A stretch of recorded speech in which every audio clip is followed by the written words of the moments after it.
Mheshimiwa Evariste Ndayishimiye, Rais wa Jamhuri ya Burundi, Mheshimiwa Hakainde Hichilema, Rais wa Jamhuri ya Zambia, Mheshimiwa Hassan Sheikh Mahmoud, Rais wa Jamhuri ya Shirikisho la Somalia, Mheshimiwa Daniel Chapo, Rais wa Jamhuri ya Msumbiji, Mheshimiwa Jenerali mstaafu Dr. CGDN Chiwenga, Makamu wa Rais wa Jamhuri ya Zimbabwe, Mheshimiwa Jessica Rose Epel, Makamu wa Rais wa Jamhuri ya Uganda, Mheshimiwa Mostradin Abdu, Rais wa Bunge la Muungano wa Visiwa vya Komoro na kiongozi mwandamizi wa pili wa dola, Mheshimiwa Profesa Kithure Kindiki, Makamu wa Rais wa Jamhuri ya Kenya, Mheshimiwa Anzuluni Isitoleketi, Waziri wa Ushirikiano wa Kikanda na mjumbe maalum wa Rais wa Jamhuri ya Muungano,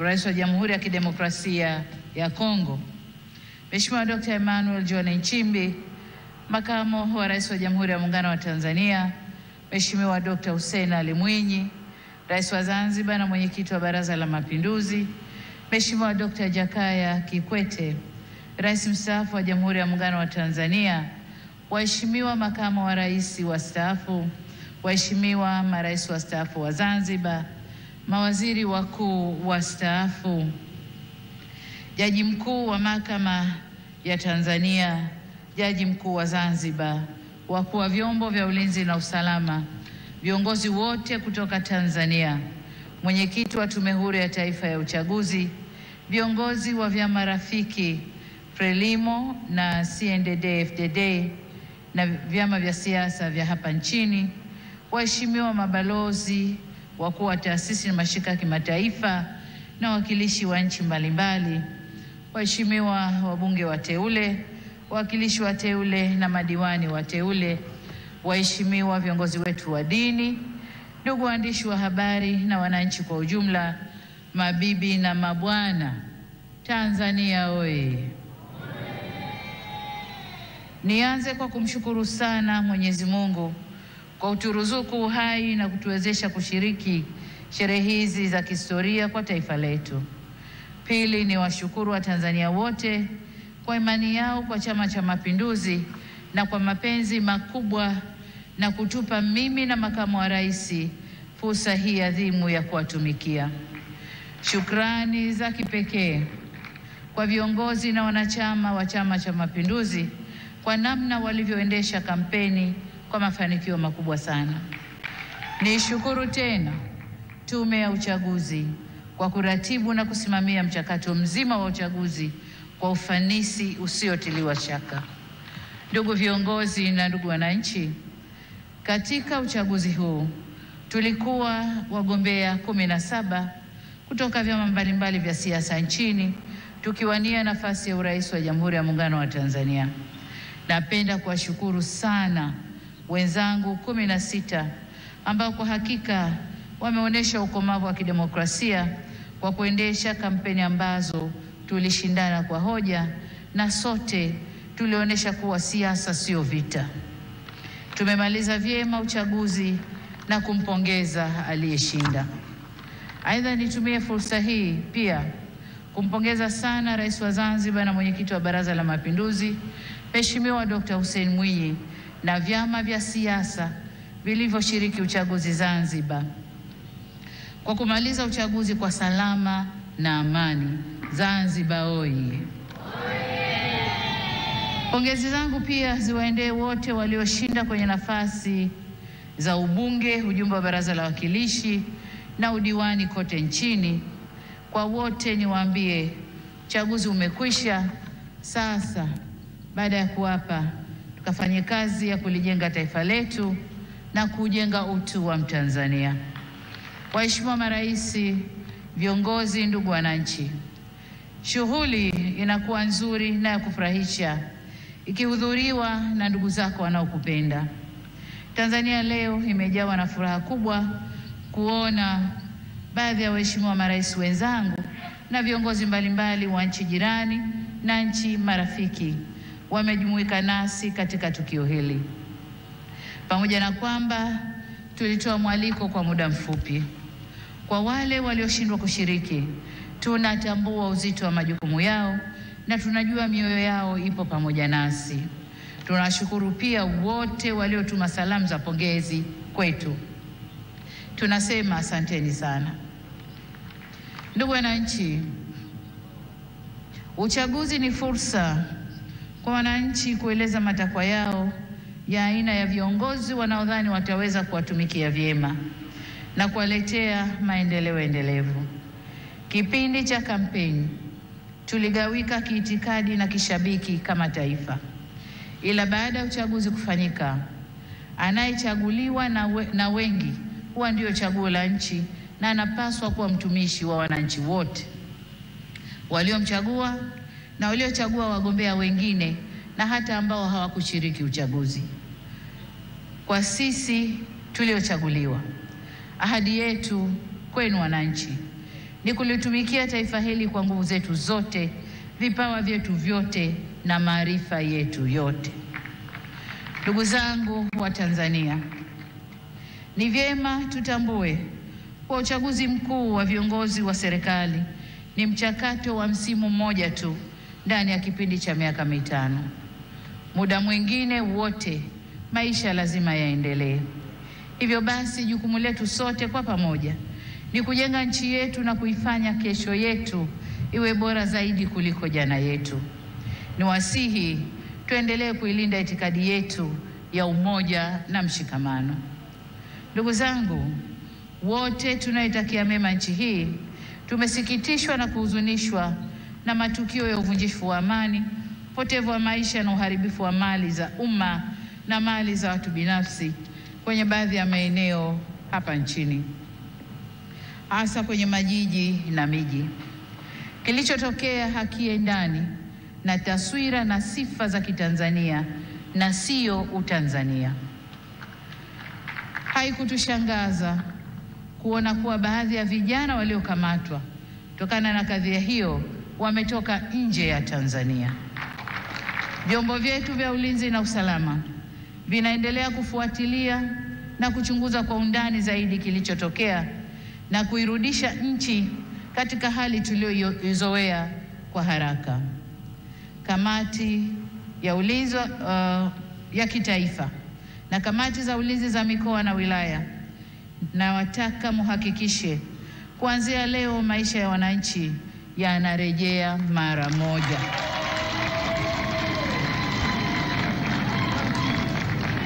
Amesema hapa Rais wa Zambia na Rais wa Burundi. Machafuko ndani ya nchi si mema, hayana bei, hayana thamani na si faida kwa yoyote yule. Kwa hiyo ndugu zangu, niwaombe sana tuzingatie umoja, amani na utulivu wa nchi yetu. Ndugu zangu, nitumie fursa hii kutoa onyo kama mama, kutoa onyo kwa wale wote waliochochea uvunjifu wa amani. Na nawataka watambue kuwa vurugu na uvunjifu wa amani huishia kupimana nguvu na uwezo wa kujihami, ila mazungumzo huzaa mshikamano. Sasa tuchague lenye manufaa kwetu, kwani usalama wa taifa lolote hulindwa na wote kwa nguvu zote na gharama zozote. Ndugu viongozi na ndugu wananchi, kama kawaida kwa nchi zenye mfumo wa kidemokrasia, hualika waangalizi wa uchaguzi kutoka jumuiya za kimataifa na kikanda kuja kushuhudia mchakato wa uchaguzi. Uwepo wao huongeza uhalali wa juhudi zetu za kuhakikisha uchaguzi unafanyika kwenye mazingira ya uwazi, haki, heshima na utawala wa sheria. Kwa muktadha huu, tunazishukuru jumuiya zote zilizoleta waangalizi wa uchaguzi. Kutoka Afrika, tulikuwa na waangalizi kutoka Umoja wa Afrika AU, Jumuiya ya Nchi za Maziwa Makuu ICGLR, Jumuiya ya Maendeleo ya Kusini mwa Afrika SADC na Jumuiya ya Afrika Mashariki EAC. Pamoja na hao, tulikuwa na wengine kutoka maeneo mbalimbali ulimwenguni.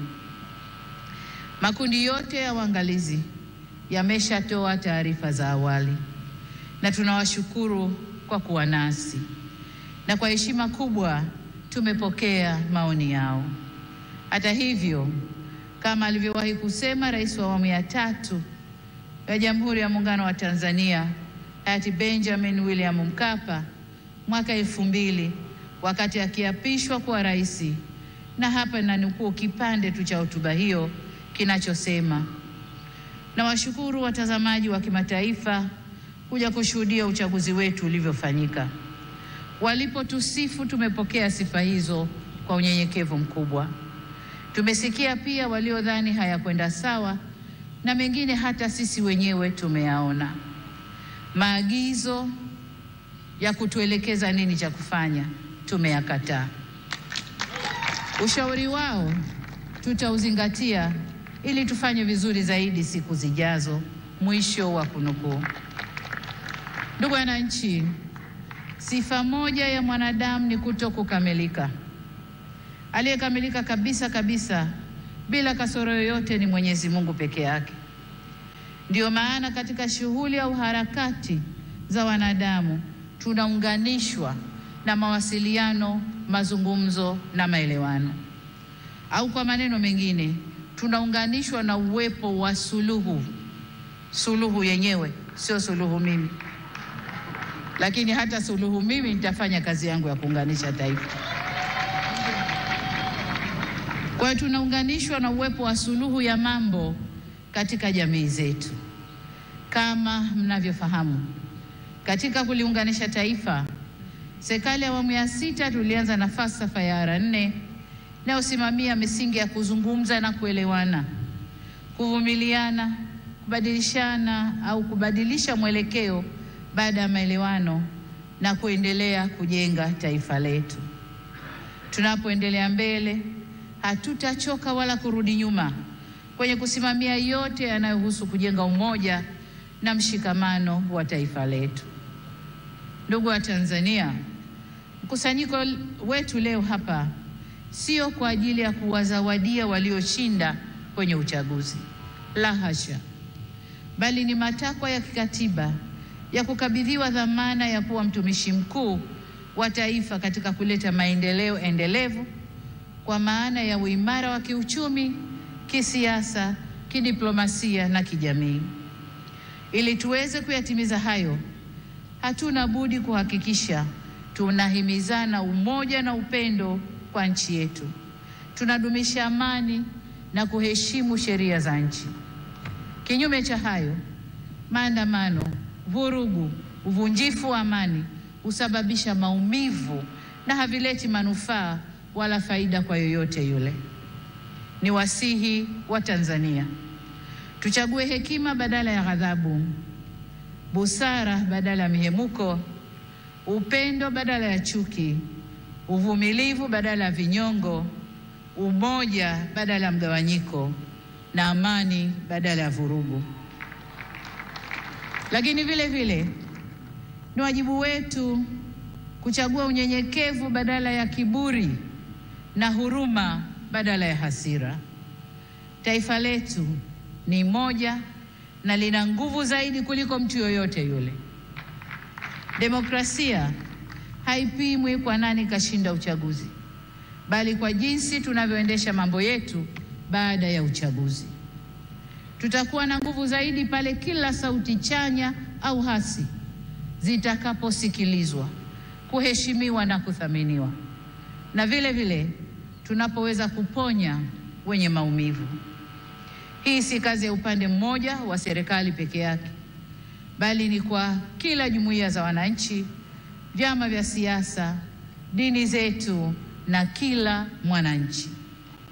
Na hapa nitumie fursa hii kuwashukuru kwa dhati ya moyo wangu viongozi wa dini waliohimiza amani na upendo katika kipindi chote cha kabla uchaguzi, wakati wa uchaguzi na sasa baada ya uchaguzi, wanavyoendelea kuhimiza amani na upendo.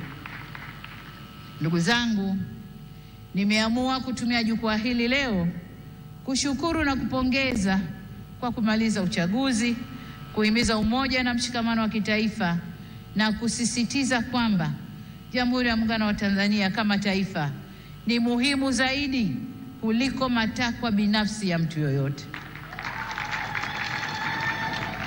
Masuala ya mwelekeo wa kazi za serikali kwa miaka 5 ijayo na ufafanuzi wa kina wa hatua zitakazochukuliwa kutekeleza dhana ya kazi na utu utatolewa katika hotuba ya uzinduzi wa Bunge la 13 la Jamhuri ya Muungano wa Tanzania. Baada ya kusema hayo, niwashukuru wote kwa kujumuika nasi kwenye tukio hili muhimu na la kihistoria. Nimepokea pongezi kwa heshima kubwa, na sasa safari ya kuwatumikia Watanzania kwa kipindi cha pili cha awamu ya 6 inaanza rasmi. Nawashukuru wananchi wote wa Tanzania, na ni imani yangu kwamba tutashirikiana ndani ya safari hii. Asanteni sana kwa kunisikiliza. Mungu ibariki Afrika. Mungu ibariki Tanzania. Amen, amen, amen. Asante sana Mheshimiwa Rais wa Jamhuri ya Muungano wa Tanzania. Naomba niwaalike viongozi wote na wananchi tupunge bendera juu, tumpongeze Mheshimiwa Rais kwa hotuba nzuri kabisa. Pigeni vigelegele, wa Tanzania wasikie, dunia isikie. Mheshimiwa Rais wa Jamhuri ya Muungano wa Tanzania, wapo pia mabalozi kutoka nchi za Ulaya, Umoja wa Falme za Kiarabu, balozi wa Vatican, balozi wa Italia, balozi wa India, balozi wa Ujerumani, balozi wa Ethiopia, balozi wa Msumbiji. Asanteni sana kwa uwapo wenu. Mheshimiwa Rais wa Jamhuri ya Muungano wa Tanzania, waheshimiwa marais mliopo, waheshimiwa viongozi wa wawakilishi wa marais kutoka ukanda wa Jumuiya ya Afrika Mashariki na Kusini mwa Afrika, waheshimiwa viongozi wa kitaifa na mataifa mliopo, waheshimiwa viongozi wakuu wa staafu mliopo, waheshimiwa mabalozi, wakuu wa vyombo vya ulinzi na usalama, waheshimiwa viongozi wa siasa na madhehebu mbalimbali ya dini, waheshimiwa wageni waalikwa, ndugu wananchi, mabibi na mabwana.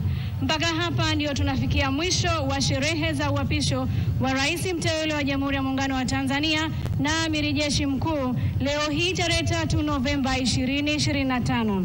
Tunakushukuru Mheshimiwa Rais, na tunakuomba sasa ukaanze majukumu yako rasmi ya ujenzi wa taifa letu Tanzania. Asante sana Mheshimiwa Rais.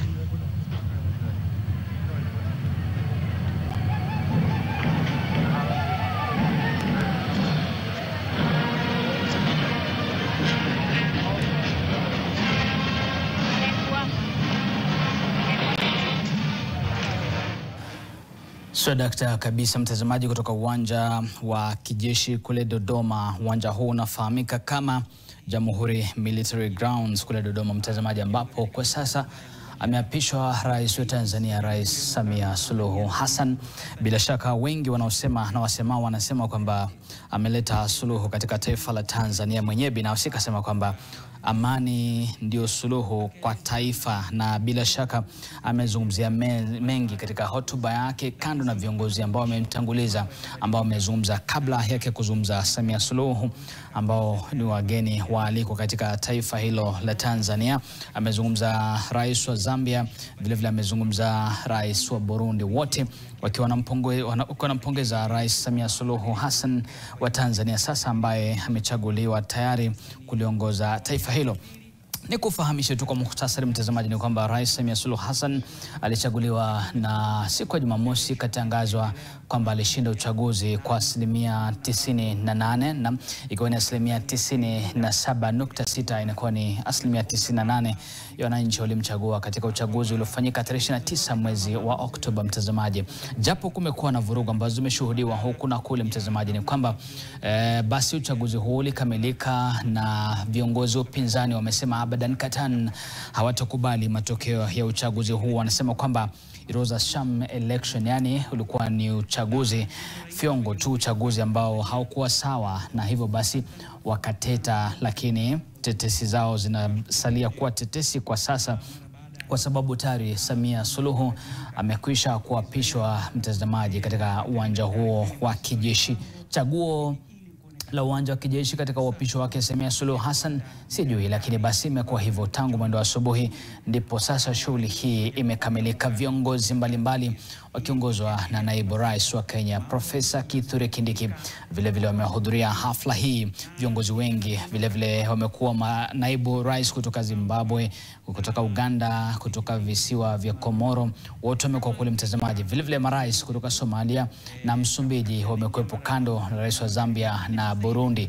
Wengi wamekuwa mabalozi kutoka mataifa mbalimbali mtazamaji, kushuhudia siku hii ya kihistoria kwa taifa la Tanzania. Na hivyo basi vilevile mtazamaji, ni kufahamisha kwamba idadi ya watu ambao wamefariki nchini Tanzania kutokana na ile maandamano imekuwa ni ya mamia, yani watu wengi tu wameaga dunia mtazamaji kutokana na maandamano haya.